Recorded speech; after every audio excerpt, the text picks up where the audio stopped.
because it not only prevents us from using that data to manage our affairs or potentially even monetize it for ourselves, but also can undermine our privacy in the process. So you could argue that intermediaries today capture an asymmetric amount of the value that's been created in the internet age, perhaps even more so than in the pre-digital era. So what if there were a vast, global, distributed network based on a ledger, a record of what has occurred that all could see, that wasn't running on one computer, it was running on every computer, and wasn't available to any one party, but was available to all, where not just information, like emails or PDFs or websites, but anything of value, money, stocks, bonds, titles, deeds, IP, scientific discoveries, even votes in an election. Because you think about a vote, it's kind of like sending the $20. If I vote once, it's really important I can't vote again. It's really important that I have a record of that I voted and that my vote was counted, and that I can audit that after the fact, right? So what if all of these different types of assets could be moved, stored, and managed securely and privately, and where trust didn't need to be established by an intermediary, corporation, government, but rather could be established through mass collaboration and clever code? Well, in 2008, the global financial system, including in London, was on the brink of collapse. And somewhat propitiously, around the same time, an anonymous person or group of persons under the name Satoshi Nakamoto outlined currency for the internet, cash for the internet, basically a way to make a peer-to-peer transaction with an intermediary.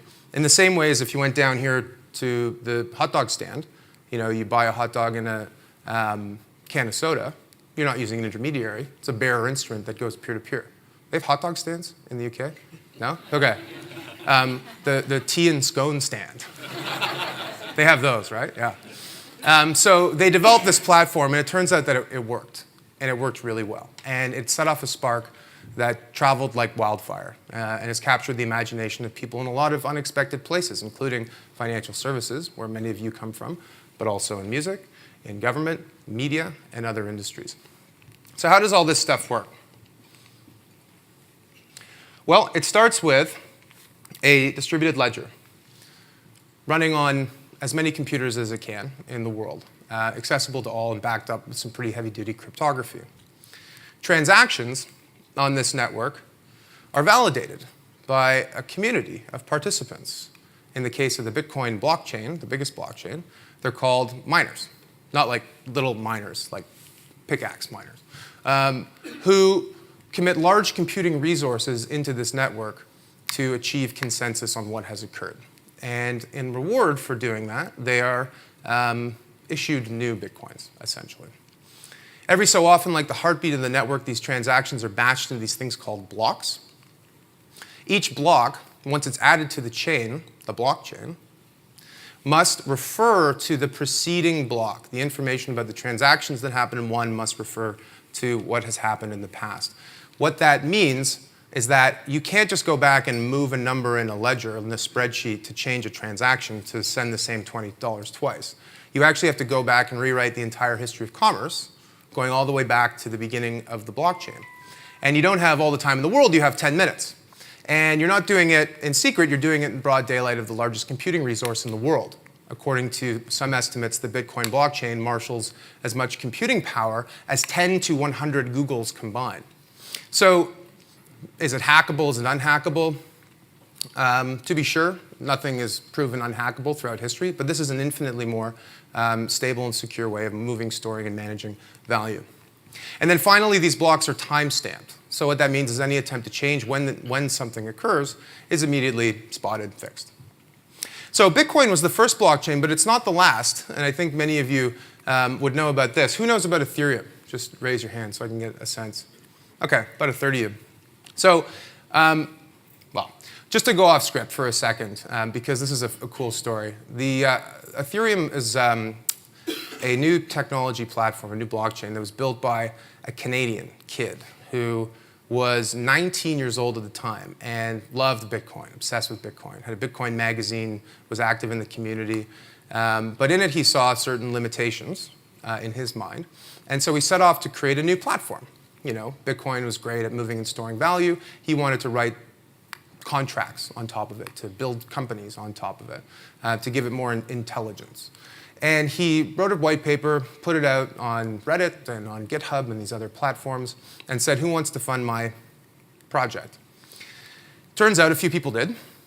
In fact, in a period of a couple of months, he raised $19 million for Ethereum, which made it, at the time, the largest crowd sale ever of any crowd sale, and also the most well-funded blockchain company at the time. A year later, Ethereum launched. It went live. It's now worth over $1 billion, and it's used by dozens of Fortune 500 companies. A new one every day announces that they're experimenting with it. And it was started as a peer-to-peer blockchain IPO by a 19-year-old Canadian kid who had an idea and decided to share it with the world. So who here is from, do I want to call you out for this? Who here is a banker or something like it? Okay, whatever. Who knows what this is on the screen? It's a Rube Goldberg machine. So a Rube Goldberg machine is basically a contraption that does a whole bunch of really complicated things, and in the end it solves a relatively simple task, like it cracks an egg or closes a door. This is kind of how a lot of the financial services industry operates, where you go to Starbucks. Actually, no. You go in a London taxi cab. They just started accepting those tap cards. So you get in the cab, you tap the card. The transaction seems instant on the front end. To you, the experience is seamless, but it's just digital wallpaper that's concealing something that's actually a lot more mechanical and complicated. So it doesn't go peer-to-peer you to the driver. It goes through a few banks. It goes through a payment processor. Might go through a clearinghouse system of some kind. It doesn't arrive instantly. It takes a few days. And it's not free. It costs a few %. And that's why cab drivers hate taking credit card. And there are examples like that in many different parts of the industry. So in the book, we decided to basically break it down. What does this industry really do? And how could blockchain impact it? So we think it does 8 different things, basically. And I won't go through each of them, but some examples. So moving value. Well, Bitcoin is a way to move value peer-to-peer between any 2 people in the world. And we've got lots of companies that use the technology platform behind it to build applications that are simple to use for people. Funding and investing. Ethereum is a great example of a blockchain IPO. I think those kinds of massive global crowd sales will be a new way for entrepreneurs to raise funds. Everything like audit, triple entry accounting. Instead of a debit and a credit, you have a debited credit and a timestamped receipt that lives on a distributed ledger where anybody can see, or certain people if you want, what's going on inside a firm. So you have not a statement that comes out with the cycles of the moon every 3 months, but rather a living, breathing financial report that can be audited and verified in real time. So given all of this potential, there are a lot of big stakeholders, media outlets, et cetera, who are investigating, trying to understand this. The Economist put out an article in the fall of last year, cover story, where they didn't say blockchain was one of the most important developments of the last 20 years. They said it was one of the most important developments, potentially, of the last 200 years. Along with double-entry bookkeeping and the joint stock corporation. So not the sexiest things, double-entry bookkeeping, but kind of important. Like, we wouldn't be here today, sitting in this beautiful room, this beautiful view without it. So I see a lot of young people and some people who are more seasoned in the audience here. That means that some of you are Dilbert in this situation and some of you are the boss. So this is the kind of conversation that might be happening in some firms where the boss comes in and basically says, I think we should build a blockchain. Let's blockchain our business. And Dilbert says, uh-oh, does he know what he was talking about, or is there just something you read in a trade magazine ad? What color do you want that blockchain? I think mauve has the most RAM. So there's still a little bit of confusion about this. It's our job to help to demystify it, in the words of Blythe Masters, who's a great collaborator and friend and banker. So let's talk about some of the transformations. And in the book, we ended up covering a whole bunch of different areas. Financial services, very important and very relevant to many people here. But the one I want to share with you today is this question of prosperity. Because I think it's relevant, especially now, with what we're seeing in the world. This backlash against globalization, this rise of populism, these fringe candidates which are entering the mainstream. Which is that unfortunately, on one of the most important metrics that matters, when you look at what the internet has done for the world, it's been a great tool for communicating and collaborating. I can have a high-res Skype call with someone on the other end of the world for free. This is an incredible tool, right? It does many other things. But on this measure that matters, prosperity, does the rising tide of technology lift all boats? Not all equally, but everyone gets ahead. I think it's got a decidedly checkered track record.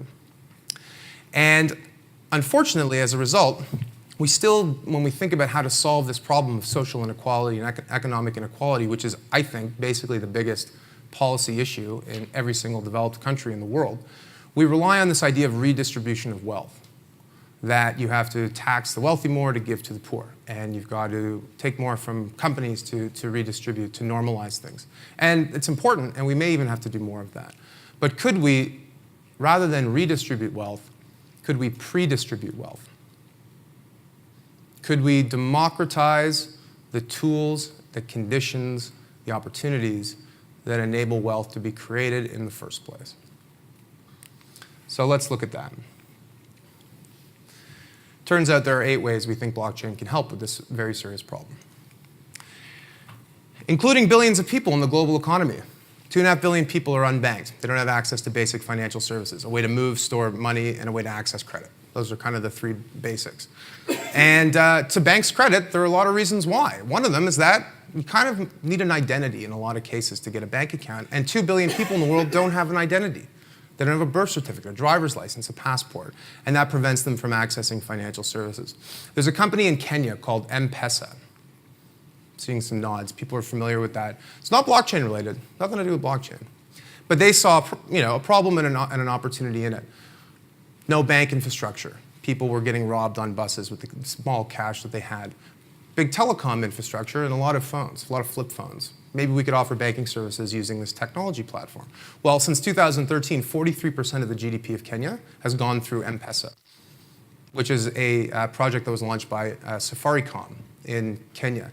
Now, unfortunately, that's kind of victim of its own success situation. You want to talk too big to fail.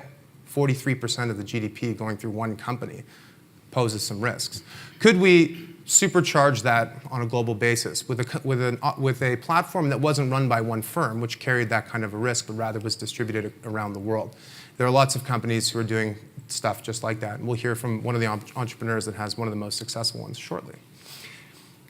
There is a very famous Peruvian economist named Hernando de Soto who says the biggest issue for economic mobility, getting ahead in life, is not access to financial services. It's actually property rights.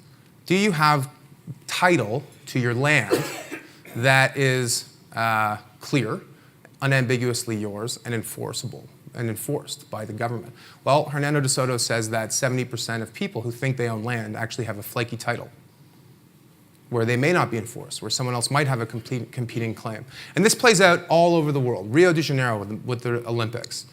People in favelas were unceremoniously evicted from their land. Some of them had titles, some of them tried to fight it, didn't matter. They were relocated 25 miles away to a camp out of sight of the visitors. In Honduras, we saw this as well, where the government that actually tried to do this actually got ousted for trying to pull this on citizens. And now the government of Honduras is in the early stages of a collaboration with a company called Factum that's in the blockchain space. We see that now in Georgia, in Eastern Europe, in Sweden, and in other places in the world that are looking at this. The idea is pretty simple. The data going in has to be right. If you put garbage in, you'll get garbage out. So if everyone can reach consensus on who actually owns what, and it goes into a system like this, that means that no single dictator or tyrant can change it unilaterally, where only the parties who are party to a transaction can agree, can reach consensus that the title ought to move. So this has its limits, to be sure. If someone comes to your door with an AK-47, points it at your head, and says, get off the land, saying, but my house is on the blockchain, does not really help. But if everyone had access to this truth, other stakeholders, citizens, media, other political parties, NGOs could bring some pressure to bear. Could we create a true sharing economy? Companies like Uber and Lyft and TaskRabbit and others are called part of the so-called sharing economy, but we actually think they have very little to do with sharing. In fact, I think a company like Uber is actually successful precisely because it doesn't share. it aggregates. It takes excess capacity in the form of drivers, cars, et cetera, and pushes it through a centralized platform, resells it to a marketplace. Right? In the process, it takes a big cut of the fee, but it also captures all of the value, the $65 billion that's been created by Uber. So could we use blockchain to create new models for sharing economy companies? Well, I think it's easier to distribute ownership across a wider group when everyone can subscribe to a blockchain IPO. So maybe instead of a company, you've got a cooperative that's driver-owned, driver-controlled, where a lot of the basic functions of what Uber does are actually managed by software that runs with blockchain. So what does Uber really do? Well, among other things, it does identity, it does reputation, it does payments, and critically, it does contracting. So if you get an Uber and you don't actually get taken to your location, you're not on the hook. Uber mediates this dispute and makes sure that you don't have to be on the hook. Well, there are lots of technologies. So blockchain's got a native payment function, we know that. If you're on Uber and you're driving around and the information about your rides goes to an identity that's yours, then it's a perfect identity of your behavior. So that's actually probably better than what they have and better reputation. So what about the contracting part? Well, there's a technology called smart contracts, which are basically what they sound like, software that mimics the logic of contracts with guaranteed execution and enforcement. And they're being built on the Bitcoin blockchain, on the Ethereum blockchain, and on others as a way to enable automatic contracts between two or more parties, where you don't need lawyers and bankers and other intermediaries, or corporations for that matter, to be arbiters in that situation. So we think there are opportunities to apply that to Airbnb and Uber. And actually, Airbnb kind of gets this. They just bought a blockchain company about a month ago. So I spoke briefly about remittances, and we have so much good stuff today, so let's get moving. $600 billion a year travels between places like London, Toronto, New York, Paris, to countries in the global south.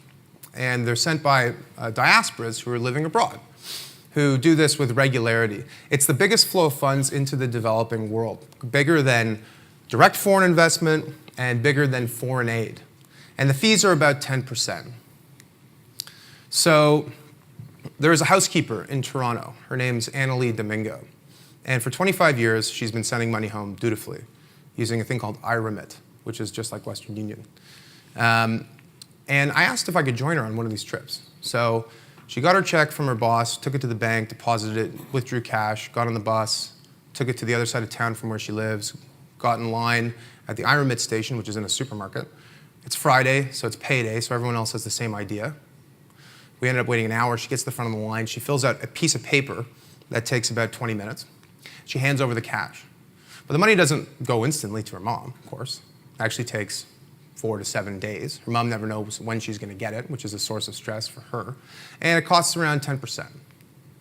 So recently, Annalie began using a company called Abra, which is based in the US, where her employer can make a direct deposit into her bank account, which is connected to this Abra wallet, that allows her to see dollars in her wallet, and she sends the money now to her mom. And Abra uses the blockchain, the Bitcoin blockchain, as a payment rail, basically, to move the value. And her mom gets it, and she sees pesos. So Annalie sees dollars, mom sees pesos. There's no Bitcoin in this transaction that the consumer can see. And it arrives seconds later, and it costs 1/4%. What's interesting about this, though, is what Abra's done that's not blockchain related, which is they put basically a sharing economy model around this. So mom gets the money, but she wants cash. She goes to the market in cash, she pays her rent in cash, she gets on the bus and pays in cash. So what Abra's done is let anybody in their network become a teller, where for a fee, they can switch virtual pesos for physical pesos. And they set the price. So sometimes it's 1%, sometimes it's 2%. And they've got a reputation score. So maybe you go with a guy who's a bit more expensive, but it's a 5 out of 5 rating. And the whole process takes a very short period of time. My head's big, but it's not that big. So one of the funny things that's happened during the internet age is the creation of this whole new asset class called data. Data is as important to the titans of industry today as industrial plant was in the industrial age and land was in the agrarian age. But the funny thing about data is that we all create it, but we don't own it or control it. It's controlled by powerful intermediaries, technology firms, financial services firms, governments. And there are problems with that. We can't use that data to manage our affairs as much as we might like to, but also these companies are using that to make money, and also in ways that might undermine our privacy intentionally or otherwise. And it turns out there's a virtual you out there. There's a virtual Michael who's floating around the internet. And the virtual you knows Michael better than Michael knows Michael. Michael doesn't know where exactly he went a year ago, what exactly he bought a year ago, what exactly he said on social media, et cetera. But the virtual Michael does. So what if Michael could control the virtual Michael? Well, there are more companies than I can talk about, run by some really motivated and brilliant people who are trying to figure out this problem.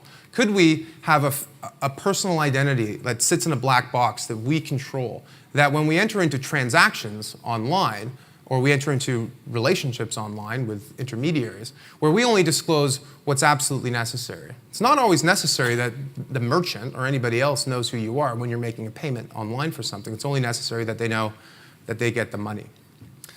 With your bank, it could be different. Maybe you want to share more information that you control. Maybe your FICO score, your credit score, you could own and control, as well as other information you could use to get a better rate at your bank. But the point is, it's yours. It's not theirs. And I think that could help to solve a really big issue. You know, some people say privacy is dead, get over it. I think that's scary and misguided. There she is. So musicians have kind of had it bad for a while.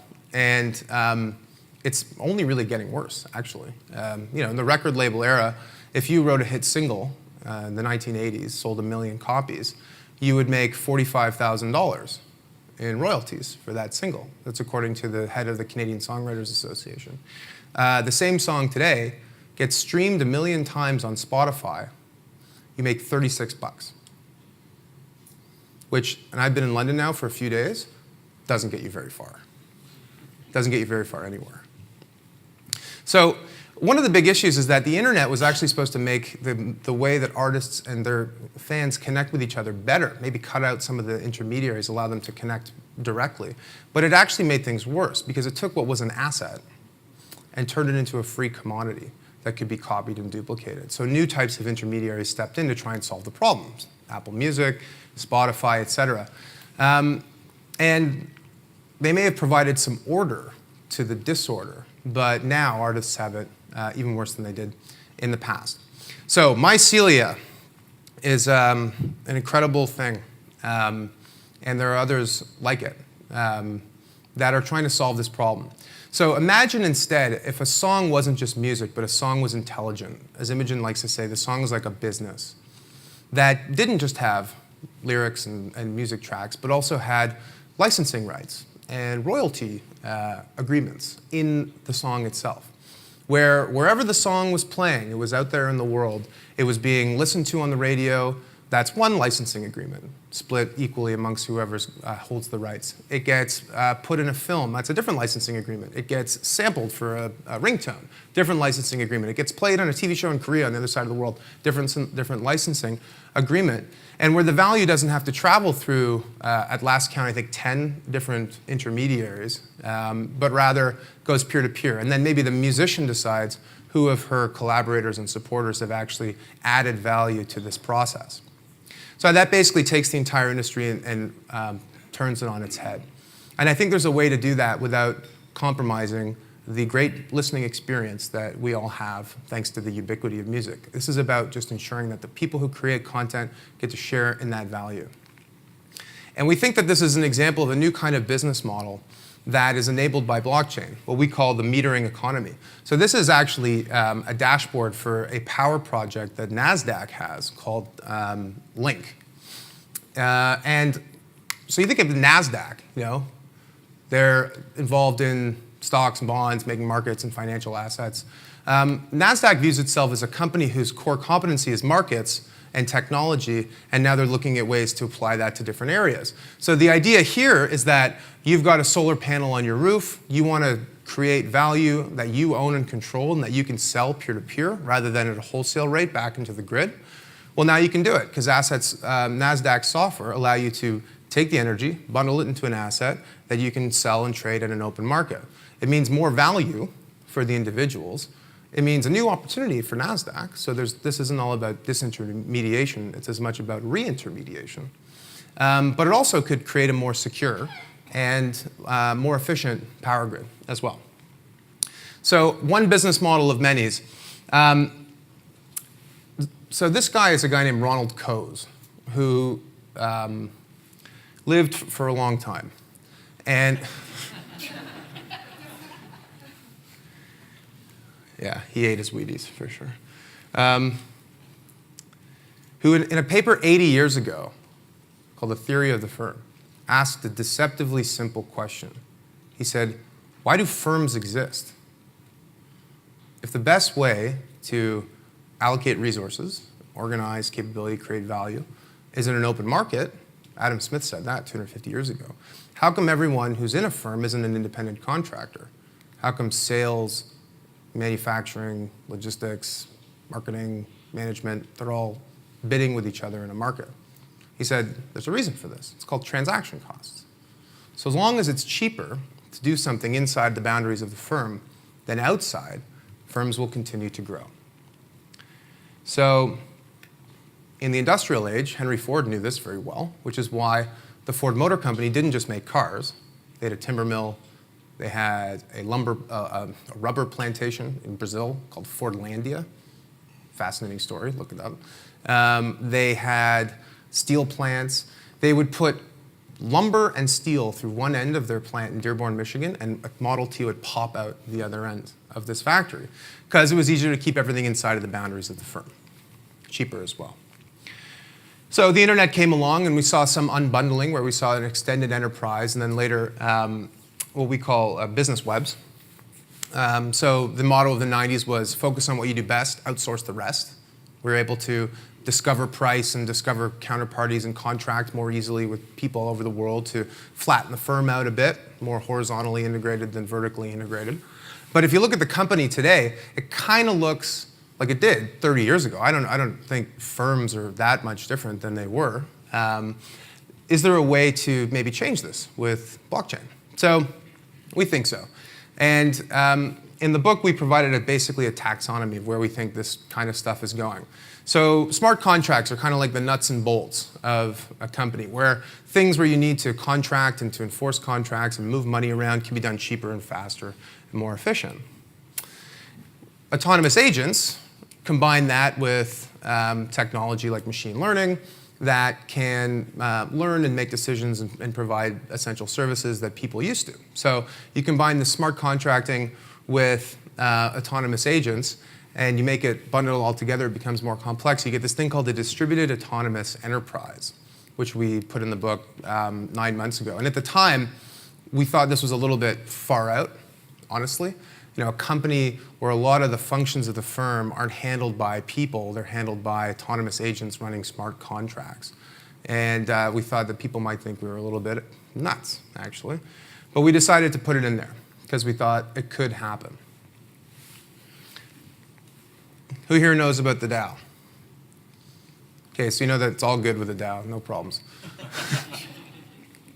So I mentioned Ethereum at the time was the biggest global blockchain IPO. They raised $19 million. The Dow, very different breed of organization. No employees, no management, no real people making a lot of substantive decisions that would normally be made in a firm, run basically through smart contracts, went out to raise some money.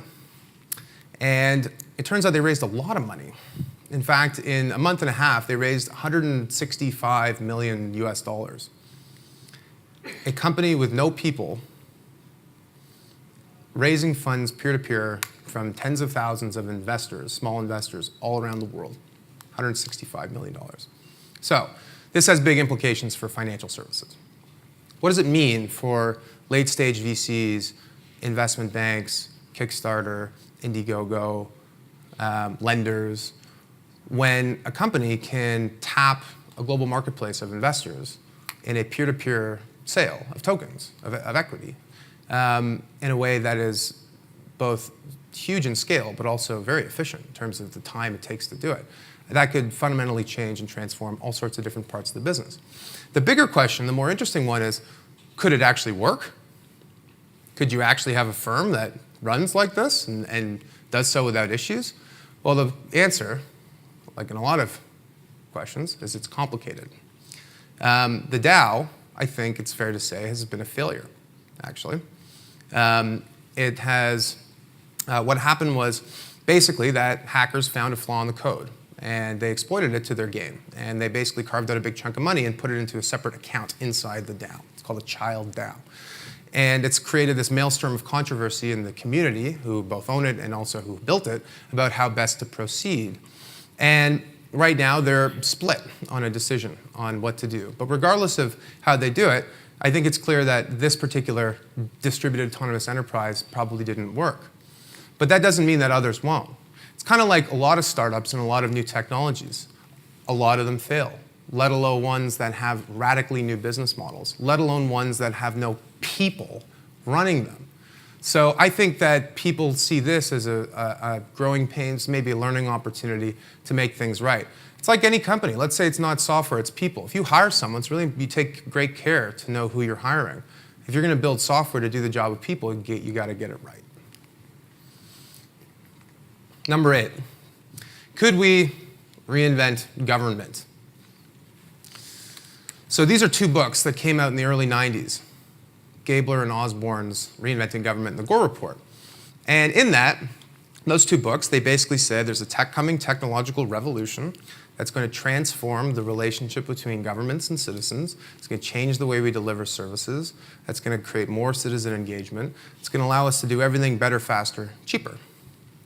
Well, you look back on what government's been able to achieve over the past 25 years, and I think at best, you could say that they've paved the cow path. They've taken some stuff they did before and they've moved it online. And I think as well, there's also a crisis of legitimacy in a lot of government institutions, you know? And this is playing out in lots of different parts of the world. Here at Brexit, in the US, Trump, and France, Marine Le Pen, and all these populists. And I think it's because a lot of citizens just don't think that government actually reflects their interest or their will as people. You know, in the US, 92% of people in a recent poll after the Orlando shooting said they wanted to see a background check on firearms. Congress cannot pass a law reflecting the will of the people. So, of course, they're disillusioned. Of course, they're looking for answers in strange places. So, one thing I just want to talk about for a moment is amidst all of the fracas that's going on in the UK, and a lot of leaders are seemingly stepping away from the challenge, like dropping themselves out of the running as leaders all over the place, you know, throwing us into this storm and then saying, well, my work here is done. There's one person who's actually stepping up a little bit, and it's that guy, Mark Carney. Canadian, yeah.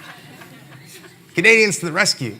So Mark Carney's doing a lot of just basic stuff really well, like he's providing clarity and putting a plan in place and giving everybody confidence and showing a steady hand. These are all really good.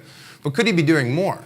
And unfortunately, amidst all of the stuff that was going on around Brexit, a really important thing happened on June 16th, which is that the Mansion House speech that Mark Carney was supposed to deliver, he actually never got around to delivering it, unfortunately, because of Joe Cox got murdered, and they canceled the whole event. But it got published online. And in that, he basically provided a bold plan for the future of the financial services industry and the economy in the UK. And in it, he said that there were opportunities to use distributed ledgers, so just another word for blockchain, basically, to make the economy more resilient, to reduce crime, to make identifying risk and wrongdoing much easier, to deliver things like monetary services more efficiently, and to make the industry more inclusive for everyone by making it more efficient and open. And he went so far as to say, we're experimenting with a digital pound. He didn't quite put it in those words, but he said, people have said blockchain could be used as the basis for a whole national fiat currency. And that's really interesting because you might say in a time like this, in the midst of a currency crisis with the pound hitting a 30-year low, that now's not the time to do anything drastic to experiment with anything. Well, I think, never let a good crisis go to waste. And I think if that plan were to put into action, it actually could help to put London and the financial services industry in it on a much better path, especially with all the uncertainty that's happening around us. So those are the big transformations. What could go wrong? So there are so many things that we encountered over the course of researching this book that we thought could go wrong. We made it a whole chapter in the book called Showstoppers, Reasons Why Blockchain Could Fail. And they're everything from technical challenges, like can the technology scale to meet the demands that we're currently envisioning for it, to the social problems, what happens if automation makes structural unemployment a reality, people are out of work, to issues about crime. It's just a new tool to move and store money, semi-anonymously. Criminals will use it, surely. Could it be used to finance the next ISIS attack? Could all of these autonomous agents with a bank account, basically like a virus with a bank account, become like Skynet and take over the world like in Terminator? That is a concern that more than a few people seem to have. It's fascinating. In the end, we basically decided to put these things into two buckets. Are they reasons that blockchain is a bad idea? Are they reasons blockchain will fail? Or are they implementation challenges to be overcome? Because the opportunity is significant. And in each and every one, we decided that they were the latter.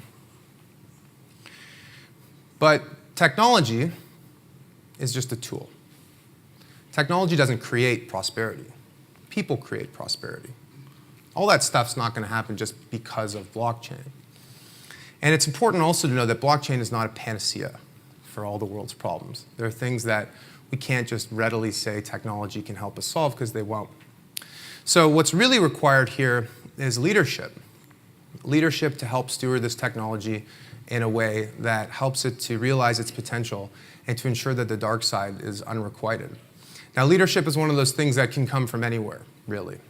The leaders of the old paradigm were not the ones to build the new. It wasn't the CEO of Kodak who built Instagram, the CEO of CNN who devised Twitter, GM, Uber, et cetera. It was people from everywhere and anywhere. So you guys have this great advantage. You live in this global, world-class city. Don't think that's going to change. This is a place where a lot of exciting stuff is happening. Be part of the change. And thank you very much.